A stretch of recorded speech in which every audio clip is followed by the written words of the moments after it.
Buenos días a todos. Vamos a hablar de regiones de los sentidos. Estoy grabándolo de esta manera, puesto que en las grabaciones presenciales que se realizaron la semana pasada hubo el inconveniente que no se escuchaba el audio. Entonces, para que se pueda explicar, o más bien escuchar la explicación y capaz puedan repasarlo en algún otro momento, que necesiten aclarar una idea, pues decidí grabar este tema y también solicitar a algunos ponentes, de hecho, solicitar a los ponentes de la semana pasada que también hagan lo respectivo. Sin embargo, esto va a depender del ponente y pues unas disculpas para todos. Sin embargo, los temas de regiones de los sentidos y neuroanatomía uno que fueron grabados el día lunes, van a ser subidos de esta manera. Y de esta forma comenzamos con el tema de regiones de los sentidos, que va a ser dada por mí, Leonardo Cabrera, por mi persona. Y empezamos con la región bucal. Y aquí vamos a empezar de la siguiente forma. Región bucal o región oral. Esta se define como una cavidad irregular que forma el primer segmento del tubo digestivo. Es parte del aparato digestivo supradiafragmático que se encuentra en la cabeza. Tiene las siguientes funciones: la función de la masticación, la insalivación, el gusto y modificaciones del sonido laringio, que van a ser dadas tanto por la lengua, el paladar, los dientes y los labios, y que van a provocar que se forme la voz articulada. Entonces, sus funciones son masticación, insalivación, gusto y modificaciones de sonido laringio que forman la voz articulada. Esos cuatro. También se llama boca, región oral o cavidad bucal. Y la situación de la región bucal es la siguiente. Se encuentra en la parte inferior de la cara, inferior a las fosas nasales, y superior a la región supraioidea, que está a nivel del cuello y separada de esta por el piso de la boca. Entonces está por arriba de la región supraioidea. Su forma, a pesar que la describen como un espacio, una cavidad irregular, también se la puede simplificar como un óvalo y está con su eje mayor en el plano horizontal. Su diámetro mayor es el anteroposterior y esta cavidad, la cavidad o la región bucal, se comunica con el exterior mediante el orificio de la boca, que aquí está señalado de celeste, también llamado hendidura oral. Con la faringe se comunica mediante el istmo de las fauces. Vamos a explicar los límites del istmo de las fauces después. Con la faringe se comunica mediante el istmo de las fauces y va a ser dividida en dos partes. Las arcadas dentales o las arcadas gingivodentales, o sea, las encías y los dientes, van a dividir la región bucal en dos partes. El vestíbulo oral, que se encuentra delante de las arcadas o arcos dentales, delante y por detrás de los labios y las mejillas.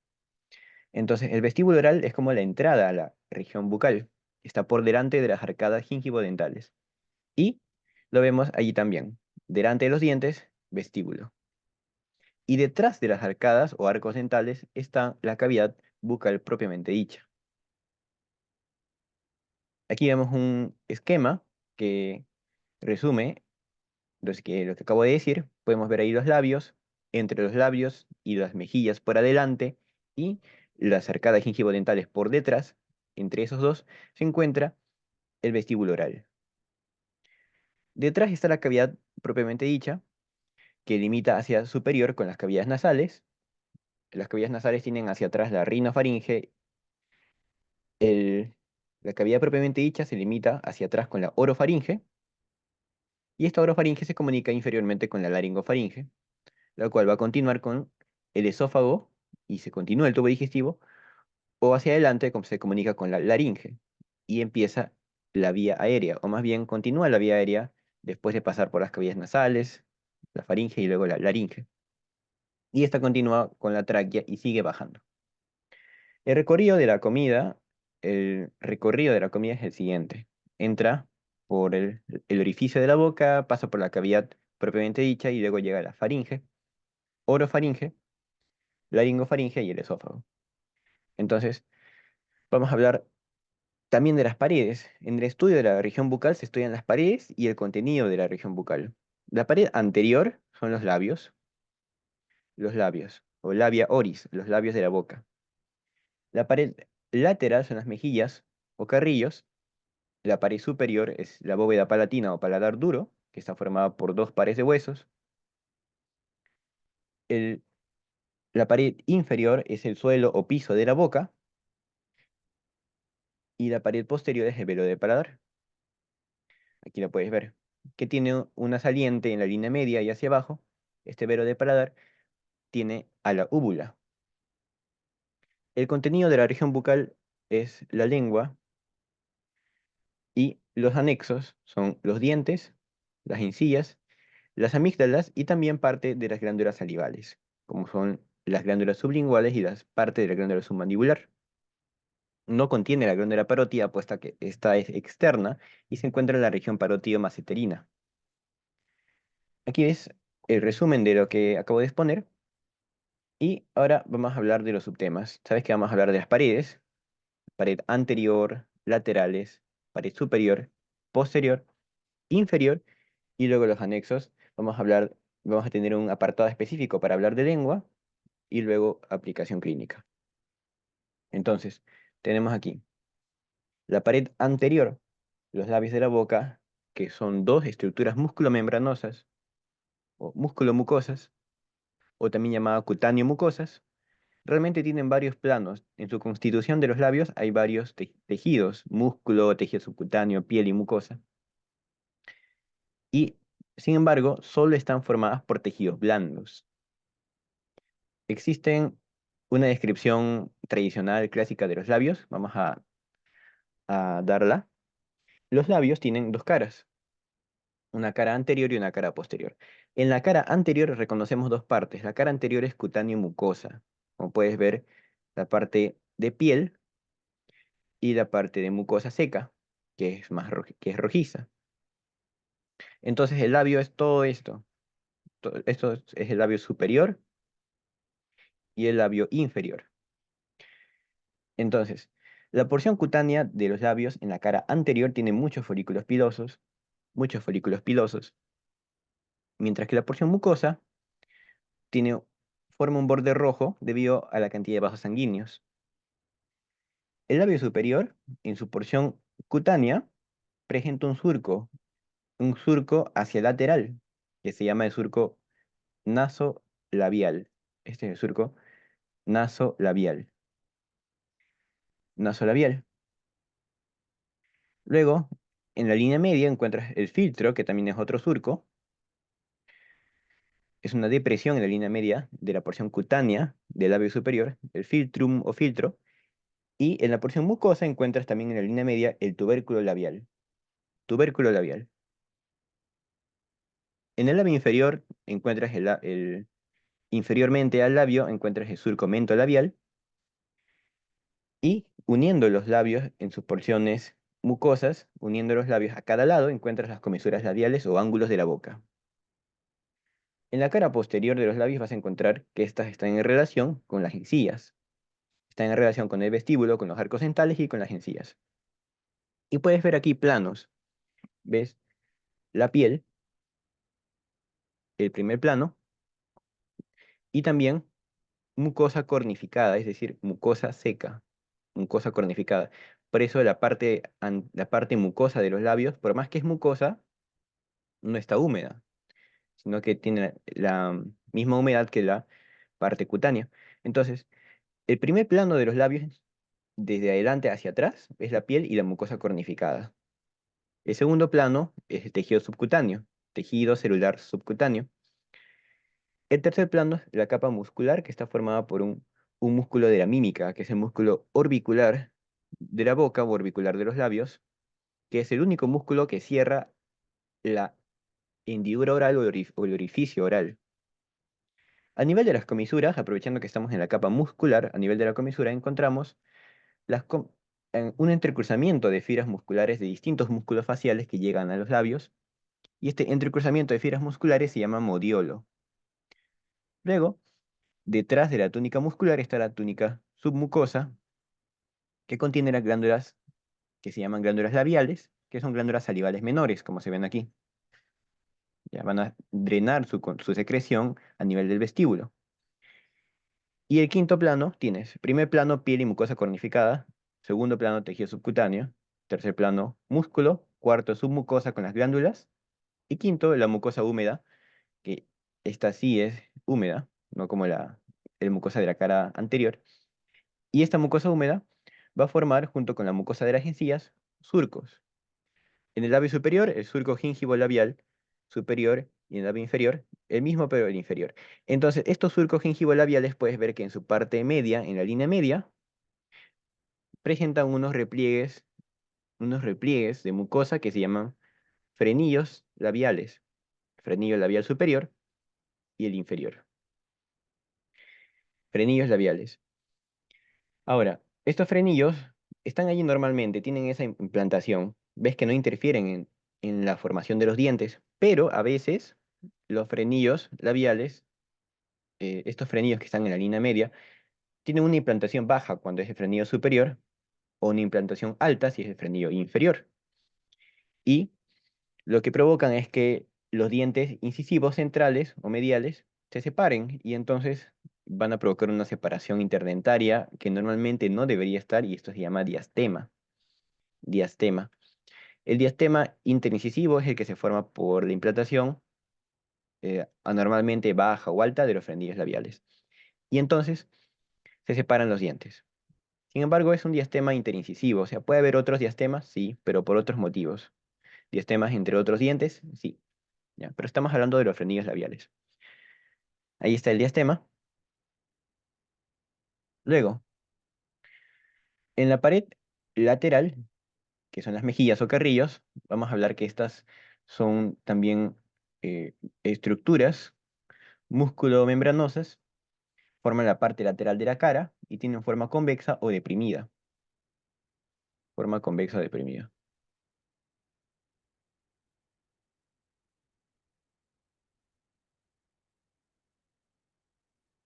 Vamos a hablar aquí de los planos. Tienes tres planos. Aquí puedes ver, de hecho, no puedes ver la piel, pero la piel aquí ha sido extraída y se puede ver los siguientes planos. A nivel de la mejilla profunda de la piel encuentras el tejido adiposo que forma la masa adiposa de la mejilla o la bola adiposa de Bichat. Ahí está. Primero viene la piel y después el tejido subcutáneo, que contiene al cuerpo adiposo de la boca o la bola de Bichat. Esta es la que quitan, la que extraen en la operación, en la cirugía estética llamada bichectomía. Y luego tienes la capa muscular, que es el tercer plano. Tienes el músculo buccinador, que es un músculo también de la mímica, es un cuadrilátero y se inserta atrás en un rafe en el cual también se inserta otro músculo de la faringe por atrás. Pero este buccinador cuadrilátero se dirige hacia adelante y puedes ver que sus fibras son atravesadas por el conducto de una glándula salival, el conducto parotidio o el conducto de esteno. Esto aquí se puede ver bastante en las muestras en anfiteatro, por ejemplo. Ahí mismo lo puedes ver, el rafe pterigo mandibular, donde se inserta por atrás el constrictor superior de la faringe. Por adelante se inserta el buccinador y se va hacia adelante. Y puedes ver que tiene su forma cuadrilátera. Rafe pterigo mandibular. Listo. Y la cuarta capa es la capa submucosa, que contiene las glándulas salivales menores, perdón, glándulas salivales menores, también, igual que los labios, y que se llaman glándulas bucales. También existen glándulas salivales que rodean el conducto parotidio a nivel de su terminación dentro del vestíbulo oral. Entonces esas glándulas se llaman glándulas molares. Ahorita explico por qué se llaman así. Entonces, puedes ver que hay una capa, quinta capa, que es la capa mucosa, y esta capa mucosa de la mejilla tiene en la mejilla, mira, a nivel de el segundo o primer molar superior de cada lado, encuentras una papila, que es una elevación de mucosa, que tiene un orificio por donde sale la saliva del conducto parotidio, donde termina la saliva del conducto parotidio. O sea, aquí es donde termina, donde llega la saliva de la glándula parótida, donde en la mejilla a nivel del primero a segundo molar superior, a nivel del cuello del primero a segundo molar superior. Se encuentra la papila del conducto parotidio, que tiene el orificio del conducto parotidio. Además, aprovechamos este dibujo para ver y para mencionar que comunicando el vestíbulo con la cavidad oral propiamente dicha, existe un espacio por detrás de los molares que naturalmente existe, o sea, no es necesario extraer un diente ni nada. Ese espacio por detrás de los molares se llama trígono o triángulo retromolar. Esto es utilizado en medicina para, por ejemplo, introducir sondas en el caso de que se necesite pasar alimentación o medicamentos a través de la boca y no se pueda abrir la boca, no se pueda bajar la mandíbula, por ejemplo, en fracturas. Entonces, este trígono retromolar es importante conocerlo. Luego está la pared superior o bóveda palatina o paladar duro. Fíjate que forma los 2/3 anteriores del paladar. Es decir, todo el paladar es 2/3 anteriores de paladar duro y el tercio posterior paladar blando. Ahí puedes ver, duro 2/3 anteriores y blando el tercio posterior. También, fíjate, tenemos los planos. Hay algo particular aquí. Primero, la capa de huesos es la capa más profunda. El plano de huesos está formado por el maxilar y el palatino. Hacia adelante tienes al maxilar, que forman los 3/4 anteriores. Se llama la apófisis palatina del maxilar. Y el cuarto posterior es el palatino, la lámina horizontal del palatino. Ahora, puedes ver aquí un corte que te muestra el paladar duro y puedes ver que el paladar duro también limita, es parte del piso del seno maxilar y puedes ver que se comunica, o está en relación, de hecho, no se comunica naturalmente, pero el paladar duro está en relación con el seno maxilar y también con el piso de las cavidades nasales. No hay capa submucosa en el paladar duro, pero sí hay capa mucosa, que es gruesa, está unida al periósteo y contiene las glándulas salivales menores que se llaman glándulas palatinas. En la línea media del paladar duro, a nivel de la mucosa, puedes ver un rafe fibroso y hacia adelante este termina en la papila incisiva o tubérculo palatino, que representa la salida del nervio y los vasos incisivos o nasopalatinos. Ahí están los vasos y nervios del paladar duro. Esto no lo voy a, no vamos a, o he preferido no centrarnos mucho en arterias y nervios, puesto que para explicar o entender mucho mejor esto y que no sea memorístico, es necesario aprenderse bien la parte de arteria maxilar y nervio trigémino, que es un tema, son temas importantes en cabeza. Arteria maxilar y sus ramas, tanto colaterales, terminales, y el trigémino con sus 3 ramas sensitivas, es importante aprenderse en cabeza. Entonces, si te aprendes esos temas, trigémino y maxilar, arteria maxilar, entonces ya aprenderte la inervación e irrigación de cualquier zona de la cabeza ya es mucho más sencilla. ¿Ya? Sin embargo, estos temas vamos a verlos como temas adicionales al final, muy probablemente. Entonces, por ahora, el paladar duro tiene como ramas las arterias que son ramas de la arteria esfenopalatina y ramas de la arteria palatina mayor. Las venas drenan en el plexo pterigoideo y en la vena de la mucosa nasal. Y los nervios del paladar duro son el nervio palatino mayor, que es uno por cada lado, y, y también el nervio nasopalatino, que sale por la papila incisiva. Ahora, la pared posterior es el velo del paladar o paladar blando. Es una estructura fibromuscular tapizada por mucosa y vamos a ver que tiene la siguiente descripción. Dos caras. Una cara anterior que está en relación o está en la cavidad oral y es lisa, y una cara posterior que es convexa y está en relación con la cavidad nasal. Cara anterior y posterior, dos bordes anterior e inferior. Fíjate, un borde anterior que se continúa con el paladar duro y un borde posterior o inferior que es libre y presenta una saliente en la línea media que se llama úvula. ¿Ya? Úvula o campanilla es una proyección con forma de lágrima. De la base de la úvula puedes ver que se forman 4 pilares dos pilares a cada lado, uno anterior y uno posterior. Allí se ven. Cuatro pilares o arcos del paladar blando. Dos pilares anteriores, que se llaman palatoglosos, formados por los músculos palatoglosos. Y dos pilares, los pilares anteriores son los pilares formados por el palatogloso. Y los posteriores son los pilares palatofaringios, formados por los músculos del mismo nombre, palatofaringio, porque se va hacia atrás, hacia la faringe. Fíjate, los pilares anteriores, los palatoglosos, el borde inferior del velo de paladar y el dorso de la raíz de la lengua, o sea, la cara superior de la raíz de la lengua, o dicho más simple, el pilar anterior del paladar blando, el pilar anterior, el borde inferior del paladar blando y la raíz de la lengua a cada lado, forman entre estos un orificio que se llama el istmo de las fauces. Vamos a ver si está aquí. Mira, delimitan el istmo de las fauces. Entonces, ¿cuáles son los límites del istmo de las fauces?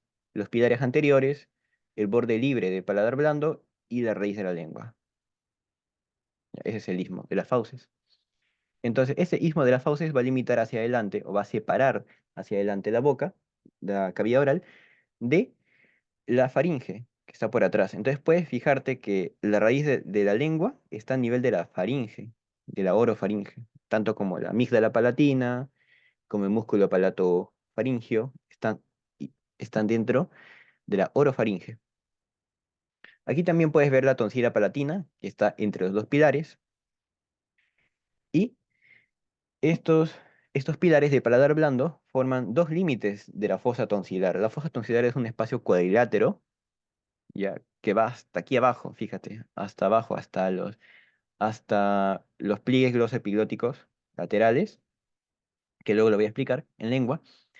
Y entonces, la mitad superior de la fosa tonsilar está ocupada por la amígdala palatina o tonsila palatina, que es un acúmulo de tejido linfoide. El tejido linfoide que va a servir como defensa, y este también puede inflamarse debido a procesos infecciosos.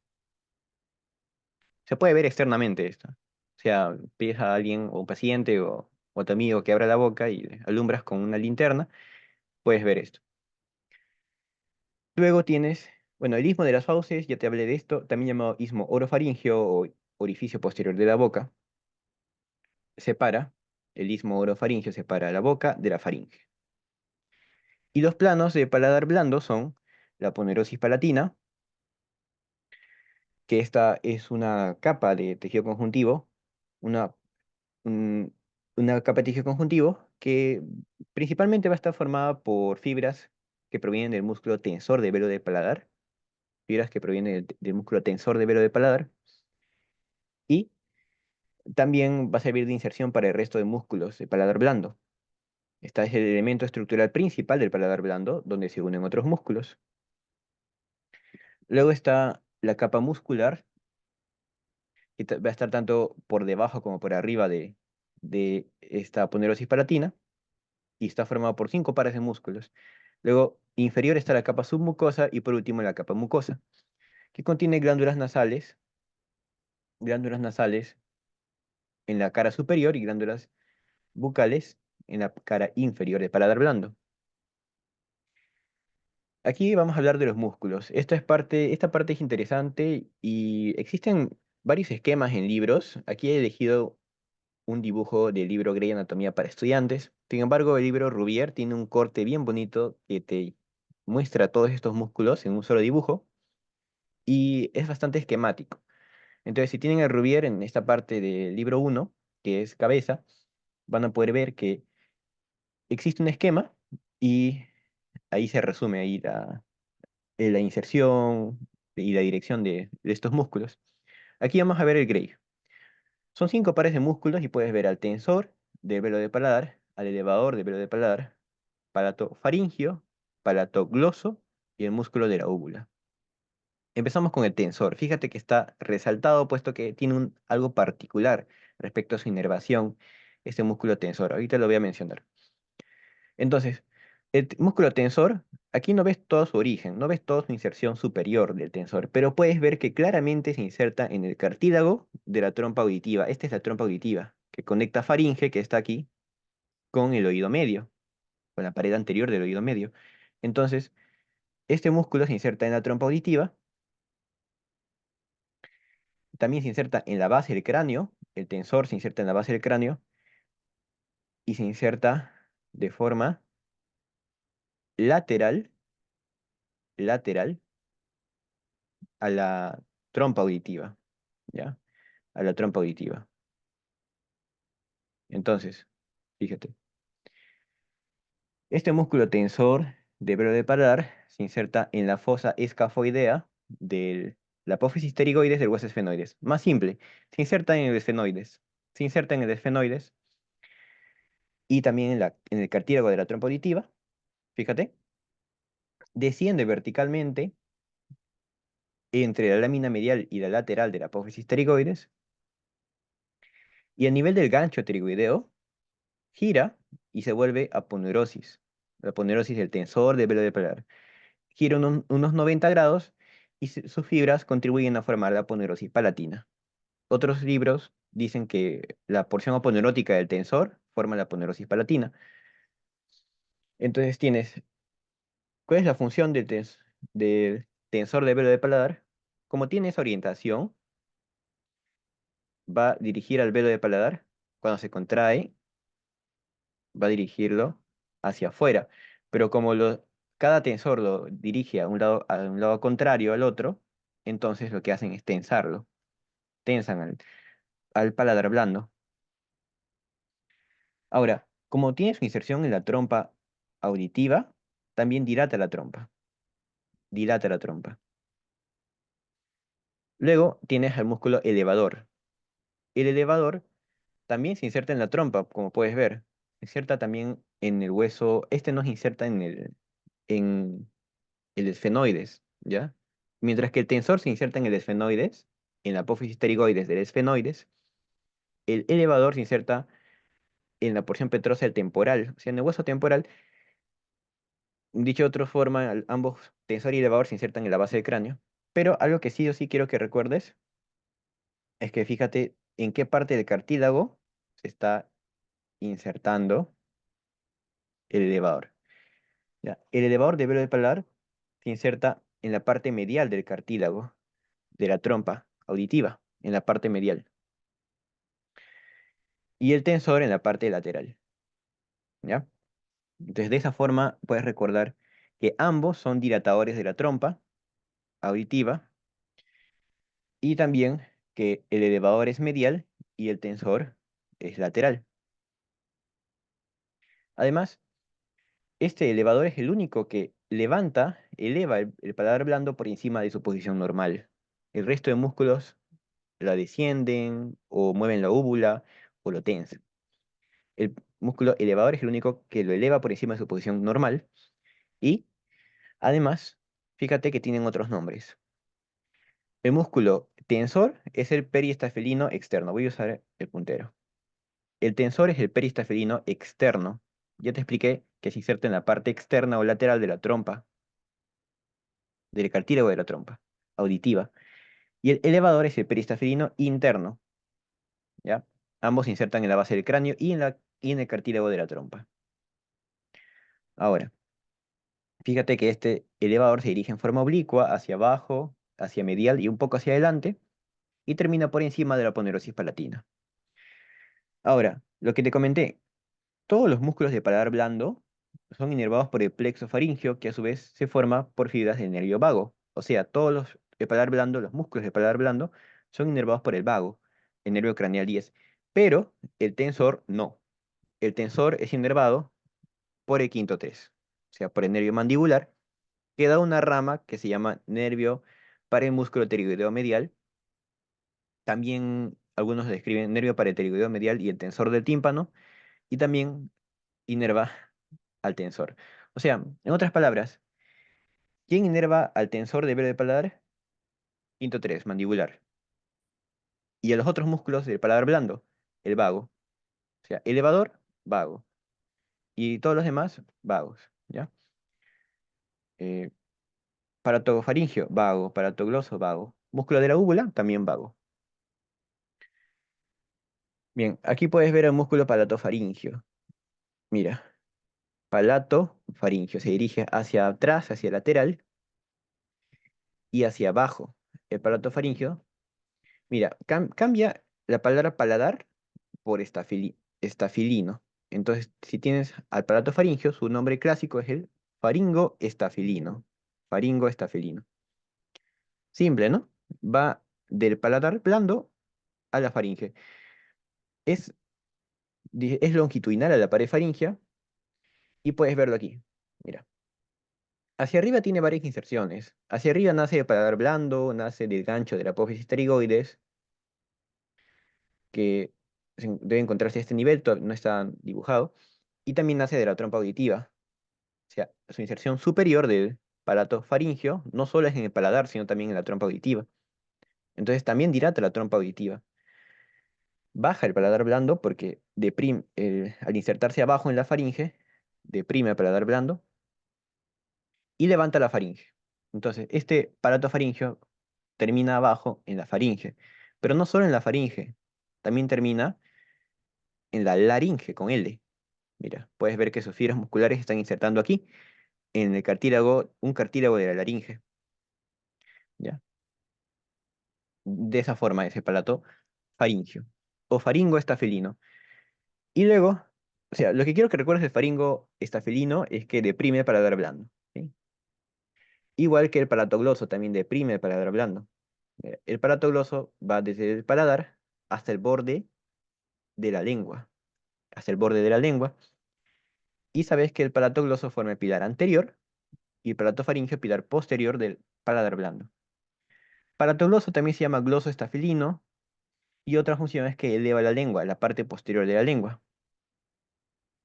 Por último, el músculo de la úvula que se inserta adelante, puedes verlo aquí, mira, aquí está el puntero, ¿lo ves? Aquí se inserta anteriormente en la espina nasal posterior, en la espina nasal posterior, y se dirige hacia atrás, hacia la mucosa del paladar blando, y su función del músculo de la úvula es que eleva la úvula.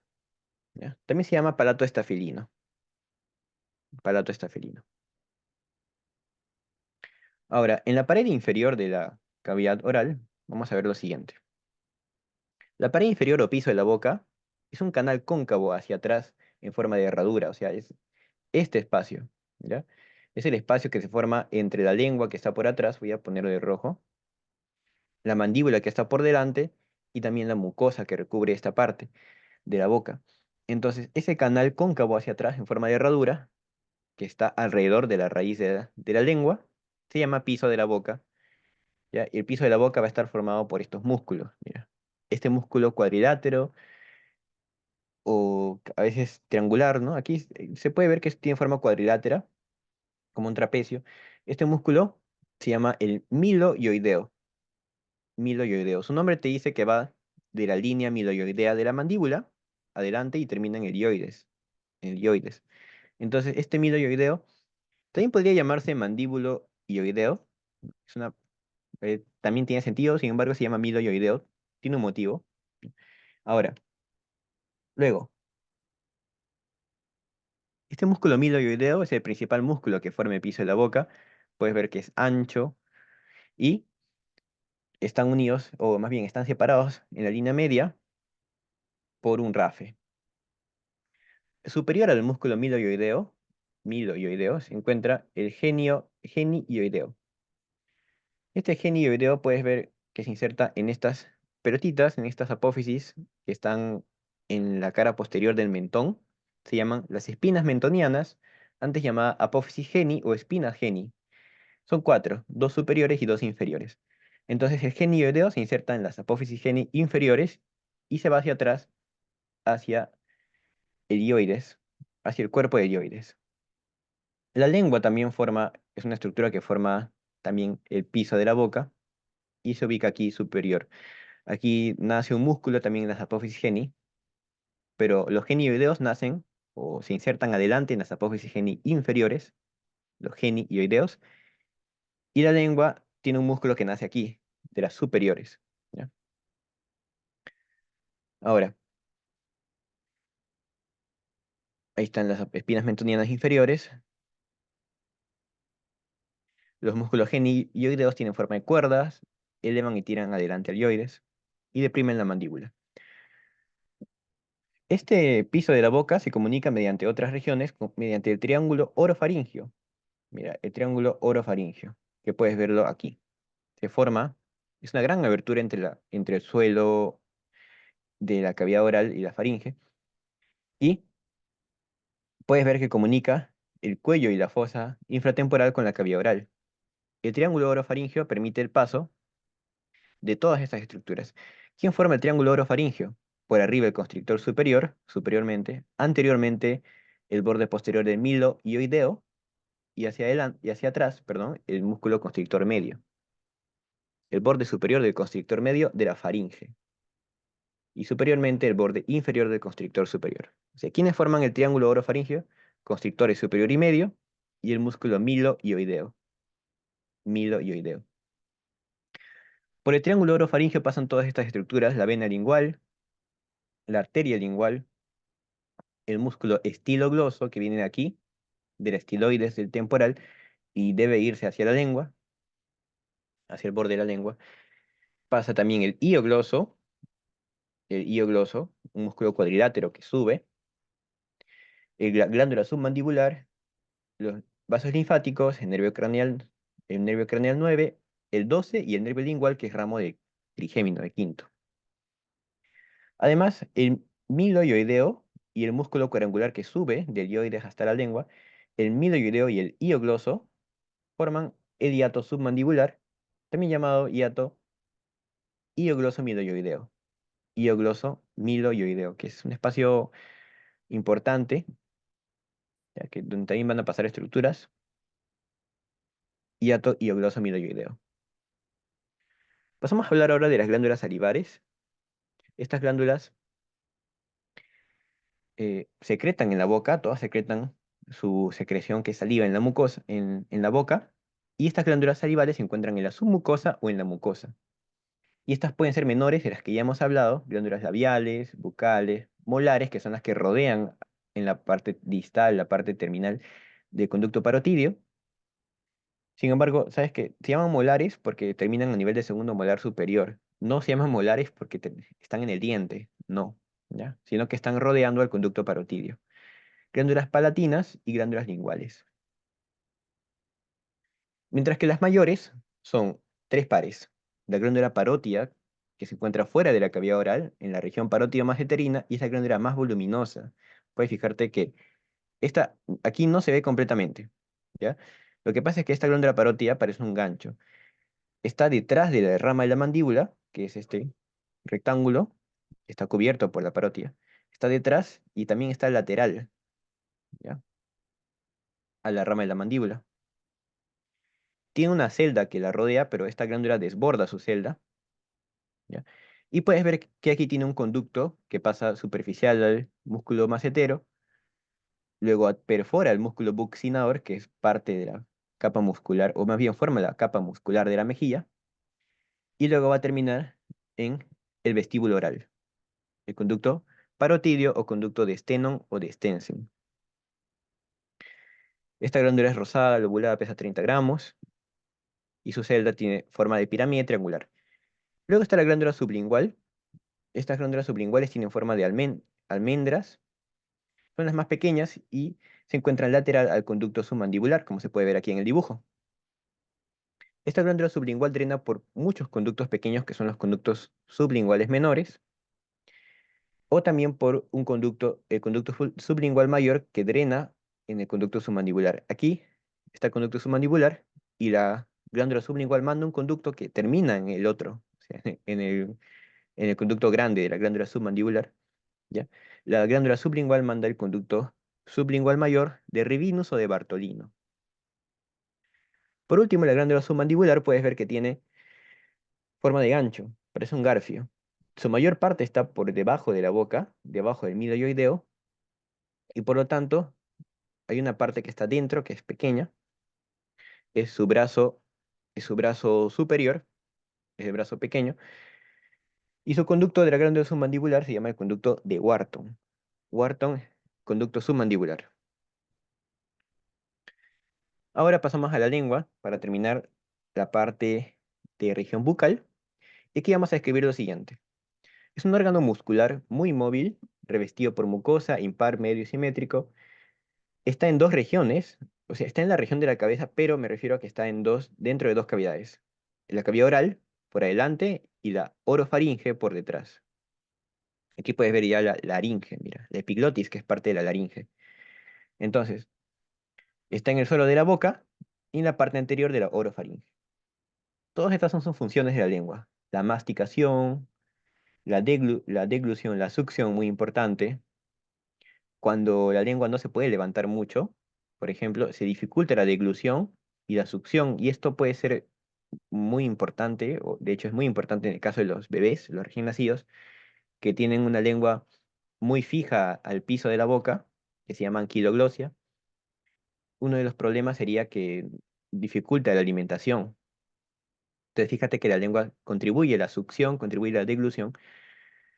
Deglución mucho más importante ya, o sea, si comparamos estas dos, es más importante en el adulto.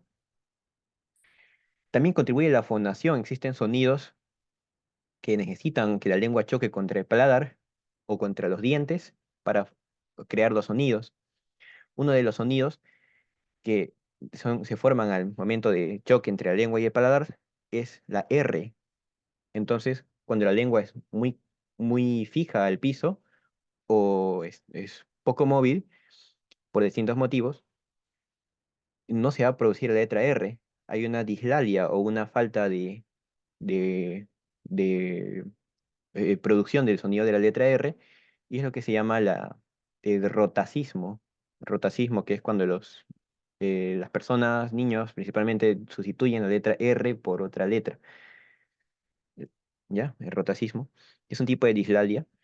Entonces, fíjate que la lengua es muy importante en la fonación, deglución, succión, en la masticación también, y también contiene receptores gustativos que contribuyen, o más bien, contribuyen gran parte en el sentido de gusto. Porque te vas a dar cuenta que la lengua, o como sabrás la lengua, no tiene todos los receptores gustativos. Algunos también están en la misma faringe. Y a nivel de la epiglotis, en la mucosa de la epiglotis, hay receptores gustativos. En la morfología externa se describe de la siguiente forma. Tienes dos partes, una parte anterior que se llama cuerpo, forma los dos tercios anteriores, está dentro de la boca, es móvil y es horizontal. Ahí está el cuerpo de la lengua. Y la parte posterior, que es el tercio posterior, la parte faríngea fija y es casi vertical. Aquí se ve bien vertical en el dibujo del Gray, que es un corte. Y entre ambas partes están separadas por una línea, o más bien dos líneas unidas, dos líneas oblicuas unidas en el centro, que forman una V dirigida hacia atrás. Se llama el surco terminal o la V lingual, que en la parte media tiene una depresión que se llama agujero ciego. Ahí está el surco terminal o V lingual. En su parte media tiene el agujero ciego. Esto aquí es un vestigio, el agujero ciego es un vestigio, un resto embrionario del conducto que unía la lengua con la tiroides. El epitelio a nivel en etapa embrionaria desciende por este orificio y va a dirigirse hacia el cuello por delante de la tráquea y forma la glándula tiroides. Entonces se forma el conducto eh, tirogloso, el conducto tirogloso. Este conducto tirogloso va a formar, normalmente es que se debe desaparecer, ¿ya? Pero en la lengua, en un adulto, puedes ver un rezago que es el agujero ciego. La lengua además tiene dos bordes, una base y un vértice, que es libre. El cuerpo tiene dos caras, una cara superior, que es la cara dorsal o el dorso de la lengua, y una cara inferior, tiene mucosa transparente y delgada, y levantando el vértice, puedes ver el frenillo lingual que está unida al piso de la boca, el frenillo lingual, que une la lengua al piso de la boca. Este frenillo, cuando es muy corto, provoca anquiloglosia, que es cuando la lengua está muy fija al piso de la boca. Es una anomalía congénita, la anquiloglosia. Hay formas para medirla, sí. su diagnóstico es más que todo clínico, pero tiene una solución. A veces, cuando es necesario, se realiza una operación que se llama frenectomía o frenoctomía o frenilectomía, que es simplemente cortar el frenillo lingual. A los lados del frenillo puedes ver dos papilas que tienen las aberturas del conducto de la glándula submandibular, que se llaman las papilas sublinguales. Y a los lados los orificios de los conductos submandibulares menores. Ya, esta pregunta, esto me hicieron de el nombre de, ¿cómo se llama? Cuando el frenillo es muy corto, me lo hicieron en la clase, entonces ya leí acerca de eso y sí, se llama anquiloglosia. Es algo más que todo clínico, se diagnostica al ver al paciente. Y luego tienes la raíz. La raíz puedes ver que su superficie es distinta. No tiene como el cuerpo de la lengua, todos esos puntitos que forman las papilas. La raíz es ancha y gruesa, está en la parte anterior de la orofaringe y tiene los folículos linguales. Y toda esta agrupación de folículos linguales, que son tejido linfático, forman a la tonsila lingual. Es una sola tonsila lingual. ¿Ya? Además, la raíz de la lengua está conectada con la epiglotis mediante pliegues, que son tres, pliegues glosoepiglóticos, medio y laterales. Entre estos pliegues se forman las valéculas o valléculas epiglóticas, ¿ya? Que también su mucosa contiene receptores gustativos. O sea, puedes fijarte que a nivel de la epiglotis, que es laringe, aún hay receptores gustativos. Ahora, en la constitución de la lengua vamos a ver lo siguiente.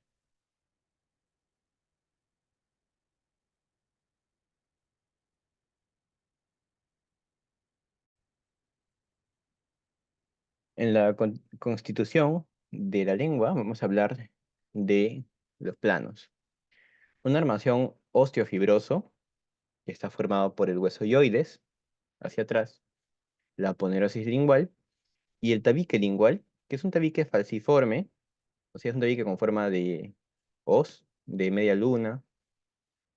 Exactamente no es una media luna, aquí está cortado, pero parece una hoz. Entonces, quiere decir que en la parte inferior y por adelante no está ese tabique. El punto es que este tabique va a separar los músculos de un lado y del otro lado, pero no en toda la extensión de la lengua. Entonces, ahí tenemos el tabique, la ponerosis lingual, el tabique que tiene forma de hoz, tiene un borde inferior cóncavo y presta inserción a las fibras musculares. Puedes ver que está separado, su borde superior está separado del dorso de la lengua por 3 a 4 milímetros. Y luego está el cuerpo muscular, que tiene músculos tanto extrínsecos que son los que provienen tanto de otro órgano como es la faringe, como provienen de otros huesos, provienen de huesos, son los músculos extrínsecos, y estos terminan en la lengua. Y luego están los músculos intrínsecos, que son los que nacen tanto en la lengua y terminan en la lengua. Entonces, aquí el músculo extrínseco más medial es el genio-gloso. Puedes ver que el genio-gloso tiene bastante volumen en este corte, está justo en la cara lateral de la ponerosis, perdón, el tabique lingual, y luego está lateralmente al genio gloso hay otros músculos, ¿ya? Al genio gloso lateralmente está el lingual inferior, pero es intrínseco. Entonces, estamos hablando de los extrínsecos todavía. Genio gloso, luego está el iogloso, que es un músculo cuadrilátero. El genio gloso es un músculo con forma de abanico.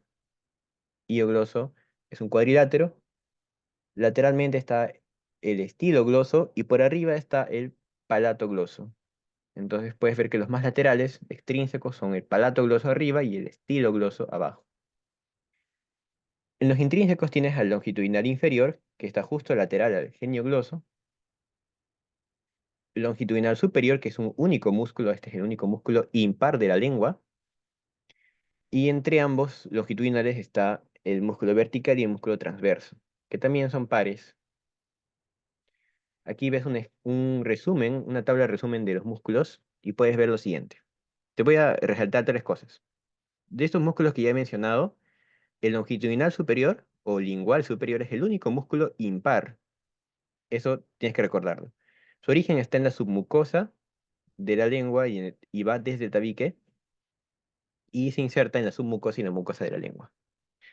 El longitudinal superior. ¿Cuál es la función del longitudinal superior? Acorta, dobla la punta de la lengua y los lados de la lengua. Longitudinal superior único impar. El genio-gloso es el músculo que contribuye más considerablemente al volumen de la lengua. En otras palabras, es el músculo que más contribuye al tamaño de la lengua. O sea, el que le da el tamaño a la lengua. Ya, el genio-gloso, puedes verlo aquí con forma de abanico, nace o tiene su origen o inserción anterior en las espinas mentonianas superiores o en las apófisis geni superiores. Se dirige hacia arriba, tanto con fibras inferiores, fibras medias y fibras anteriores y se dirige hacia la lengua, pero no solo hacia la lengua, fíjate, también termina en el helioides. Aquí lo puedes ver, termina en el helioides y en la lengua. Su inserción posterior. La función es que propulsa la lengua hacia adelante y deprime su centro. Y por último, de estos, puedes ver aquí al músculo palato gloso. Recordarás de la pared posterior de la boca que los músculos del paladar casi todos son inervados por el nervio craneal 10, por el nervio craneal 10, el nervio vago. El palato gloso también lo incluimos. Palato gloso o gloso estafilino. Entonces, este de aquí, gloso estafilino o palato gloso, está inervado por el nervio vago, ya, por el plexo faríngeo. Mientras que el resto de músculos de la lengua, geniogloso, hiogloso, estilogloso, vertical, transverso, longitudinal, inferior y superior, todos menos el palato gloso son inervados por el nervio craneal 12, el nervio hipogloso, el principal nervio motor de la lengua. También puedes ver aquí el músculo estilogloso, que está por detrás y por debajo del palato gloso. Este estilo gloso nace de la apófisis estiloides y termina en el borde de la lengua. Y el palato gloso, ya sabes que nace del paladar blando, termina también en el borde de la lengua. Como puedes ver, el palato gloso está por arriba, por eso en un corte también se ve el palato gloso arriba del estilo gloso.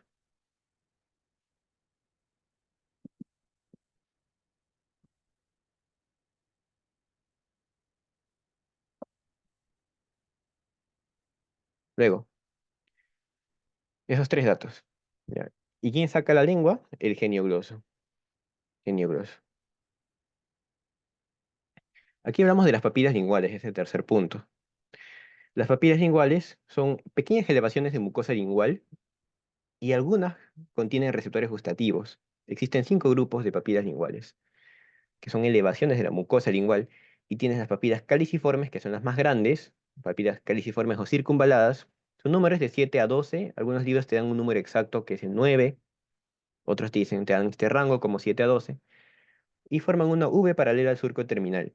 Aquí puedes ver su morfología, es una vista con que puedes ver lo grande aquí las papilas, y se forma por una superficie circular rodeada por un surco, ¿ya? Luego está las papilas fungiformes.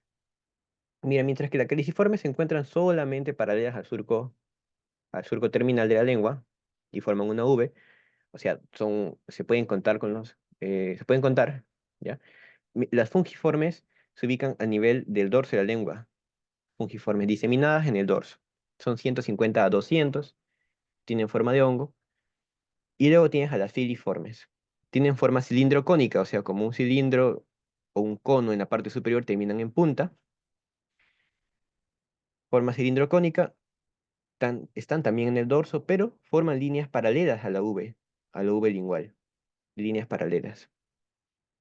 Luego están las papilas foliadas. Las papilas foliadas se encuentran en los bordes. Los bordes, pero en la parte posterior de los bordes de la lengua. O sea, cerca a la base. Y parecen hojas de libro. Entonces, utilizando una imagen anterior, puedes ver aquí que las papilas foliadas están en la parte posterior del borde de la lengua. En la parte anterior no hay, mira, no hay papilas foliadas.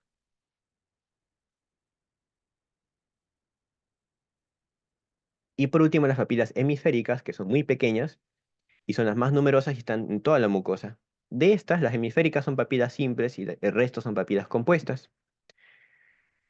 Y ahora, los receptores gustativos, también llamados botones gustativos, corpúsculos gustativos o bulbos gustativos, son grupos de células fusiformes, receptoras, y solo se encuentran, más bien no se encuentran en las papilas hemisféricas y en las filiformes. Ni hemisféricas ni filiformes contienen. ¿Quiénes contienen botones gustativos? Las caliciformes, filiformes y foliadas. Entonces, estas tres, caliciformes, filiformes y foliadas, perdón, caliciformes, fungiformes y foliadas, Fili no tiene botones, como puedes ver aquí. Caliciformes, fungiformes y foliadas son papilas gustativas. Y en general todas son papilas linguales.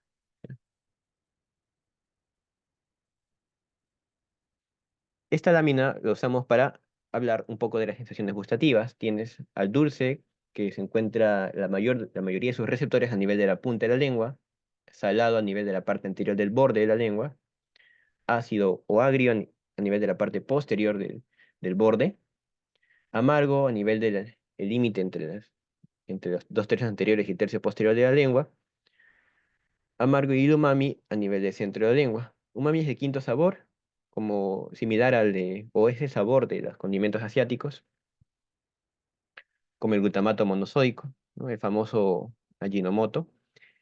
Y luego está la inervación. Tienes la inervación de la lengua. Esta va a ser de dos formas. Inervación sensitiva, que es la que capta el dolor, tacto, temperatura, presión. Y la inervación sensorial, que es la que capta el gusto, el sentido del gusto. Entonces, aquí tienes que los dos tercios anteriores de la lengua, excepto las papilas caliciformes, sin contar las papilas caliciformes, los dos tercios anteriores de la lengua, reciben su inervación de un nervio, mira, que es su inervación sensitiva por el nervio lingual, que es ramo del nervio mandibular, o sea, el quinto 3. Y este nervio lingual transporta fibras del nervio craneal 7, del nervio facial, que le van a dar el sentido de gusto a los dos tercios anteriores de la lengua.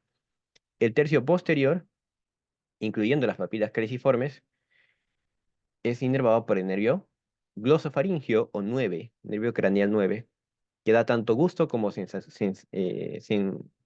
inervación sensitiva. Y mira, superpuesto al territorio del 9, nervio craneal 9, tienes al nervio vago, que da tanto sentido de gusto como sensibilidad a eh, las valéculas epiglóticas o valléculas epiglóticas, a los pliegues glosoepiglóticos y también una parte de la raíz de la lengua. Entonces ahí está 7, le da gusto a los dos tercios anteriores, y el nervio lingual, el ramo del quinto 3, da sensibilidad, pero gusto es séptimo, nervio craneal. Noveno al tercio posterior y décimo a las valléculas. Y también parte de la raíz de la lengua. Aquí puedes ver un corte que muestra la arteria lingual profunda. Esta es rama de la arteria lingual, que es la arteria de la lengua, principal de la lengua, y va a terminar la arteria lingual como ramo terminal en la arteria sublingual. Esto vamos a verlo más ya en la parte de los repasos o la parte de inervación y vascularización, que podría ser en anatomía las partes más importantes, por decirlo de una forma, aunque de hecho la descripción es importante de por sí. La irrigación y la inervación es muy importante en anatomía, ¿sí? Sin embargo, para eso hay que aprenderse bien los temas de arteria maxilar y nervio trigémino para poder comprenderlo mejor. Entonces, con esto terminamos el primer tema, que es región oral, y pasamos al segundo tema, que es región nasal.